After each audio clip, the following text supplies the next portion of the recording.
क्या आपने कभी सोचा है कि गीता को 18 अध्यायों और 700 श्लोकों में ही क्यों बांटा गया?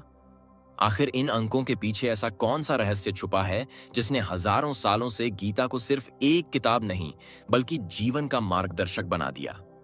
आज हम आपको बताएंगे वो गूढ़ बातें जो आमतौर पर लोग नहीं जानते।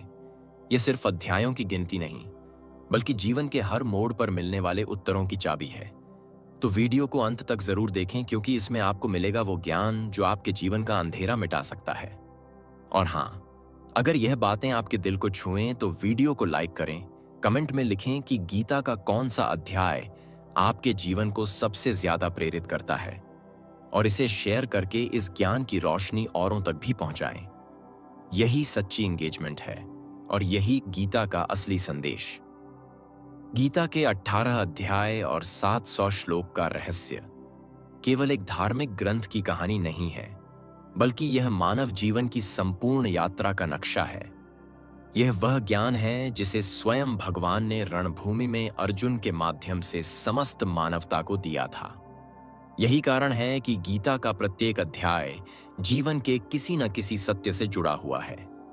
गीता का पहला अध्याय अर्जुन विषाद योग कहलाता है, और यह हमें बताता है कि मनुष्य की वास्तविक यात्रा तब शुरू होती है जब वह स्वयं को भ्रम और विषाद में डूबा हुआ पाता है। जब अर्जुन अपने ही प्रियजनों के विरुद्ध युद्ध भूमि में खड़ा होकर मोह में आ गया, तब हमें यह शिक्षा मिलती है कि जीवन की सबसे बड़ी समस्याएं हमारे अपने ही रिश्तों, मोह और भावनाओं से उत्पन्न होती हैं। यही विषाद वास्तव में जागरण की शुरुआत है, क्योंकि जब तक हम मोह और उलझनों से नहीं गुजरते, तब तक सत्य का उदय नहीं होता। दूसरा अध्याय सांख्य योग है, और इसे गीता का हृदय कहा गया है, क्योंकि यहां आत्मा का शाश्वत स्वरूप प्रकट होता है। भगवान ने कहा कि आत्मा न जन्म लेती है, न मरती है, न किसी शस्त्र से कट सकती है, न अग्नि से जल सकती है। यही ज्ञान हमें निर्भीक बनाता है। यही वह रहस्य है जो हमें जीवन और मृत्यु के पार खड़ा कर देता है। तीसरा अध्याय कर्म योग है, और इसमें बताया गया है कि जीवन में कर्म करना ही सबसे बड़ा धर्म है। कर्म से भागना बंधन है, और निष्काम भाव से कर्म करना मुक्ति का मार्ग है। यही कारण है कि भगवान ने कहा कि कर्म करो, परिणाम की चिंता मत करो। कर्म योग जीवन का आधार है। चौथा अध्याय ज्ञान कर्म संन्यास योग है, और इसमें यह स्पष्ट किया गया है कि कर्म को कैसे ज्ञान से जोड़कर उसे संन्यास में बदला जा सकता है। यहां भगवान ने अवतार के रहस्य का भी उद्घाटन किया और कहा कि जब जब धर्म की हानि होती है और अधर्म बढ़ता है, तब तब मैं पृथ्वी पर अवतरित होता हूं। यही अवतार सिद्धांत गीता का एक गहरा रहस्य है। पांचवां अध्याय कर्म संन्यास योग है, जिसमें त्याग और संन्यास के वास्तविक अर्थ को समझाया गया है। संन्यास का अर्थ भागना नहीं है, बल्कि आसक्ति का त्याग करना है। यही त्याग मनुष्य को शांति और मोक्ष की ओर ले जाता है। छठा अध्याय ध्यान योग है, जो गीता का सबसे व्यावहारिक अध्याय है। यहां बताया गया है कि साधक को कैसे बैठना है, कैसे ध्यान करना है, कैसे मन को स्थिर करना है, और कैसे आत्मा का अनुभव करना है। भगवान ने कहा कि योगी सबसे बड़ा है, वह विद्वान से बड़ा है, तपस्वी से बड़ा है, और कर्मठ से भी बड़ा है। सातवां अध्याय ज्ञान विज्ञान योग है, जिसमें भगवान ने अपने वास्तविक स्वरूप और माया के रहस्य को खोला है। यहां यह बताया गया है कि ज्ञान और विज्ञान दोनों को मिलाकर ही मनुष्य परम सत्य को प्राप्त कर सकता है। आठवां अध्याय अक्षर ब्रह्म योग है, जिसमें मृत्यु के समय स्मरण की शक्ति और ओमकार के महत्व को बताया गया है। यह अध्याय सिखाता है कि जीवन भर किया गया साधन मृत्यु के अंतिम क्षण में फलित होता है, और जो उस क्षण परमात्मा को स्मरण करता है, वह परम पद को प्राप्त करता है। नौवां अध्याय राजविद्या राजगुह्य योग है, और इसे गीता का सबसे गुप्त और महान ज्ञान कहा गया है। यहां भक्ति का महत्व सर्वोच्च रूप में प्रकट होता है। भगवान कहते हैं कि जो मुझे प्रेम से एक पत्ता, एक पुष्प, एक फल या जल अर्पित करता है, मैं उसे स्वीकार करता हूं। यह अध्याय इस रहस्य को खोलता है कि परमात्मा तक पहुंचने का सबसे सरल मार्ग प्रेम है। 10वां अध्याय विभूति योग है, और इसमें भगवान ने अपनी विभूतियों का वर्णन किया है। जैसे कि मैं गंगा में जल हूं, मैं शिवों में शंकर हूं, मैं ऋषियों में नारद हूं। इस अध्याय का रहस्य यह है कि संपूर्ण सृष्टि में जो भी महानता है वह उसी परमात्मा की विभूति है। 11वां अध्याय विश्वरूप दर्शन योग है और यह गीता का चरम बिंदु है।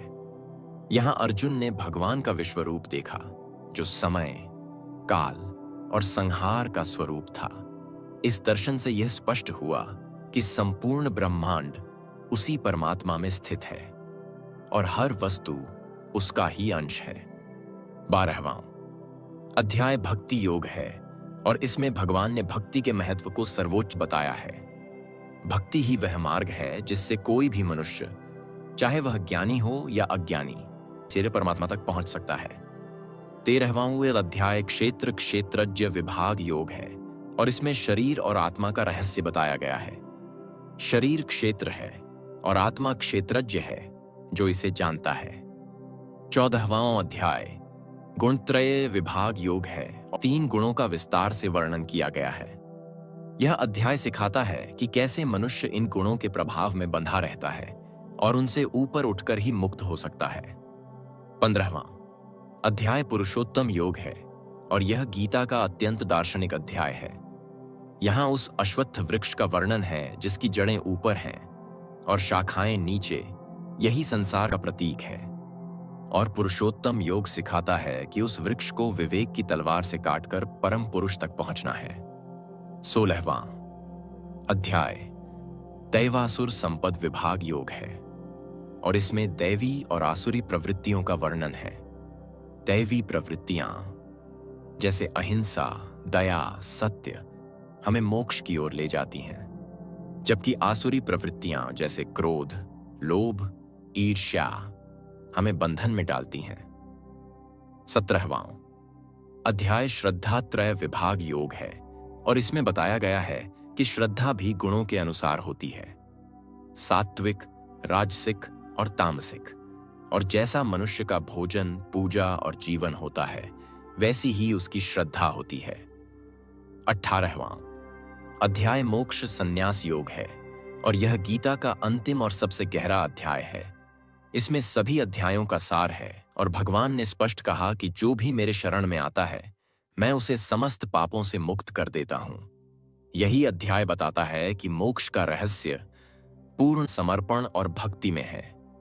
गीता के 700 श्लोक का रहस्य यही है कि वे केवल युद्ध की परिस्थिति में नहीं बोले गए थे, बल्कि जीवन के प्रत्येक युद्ध के लिए बोले गए थे।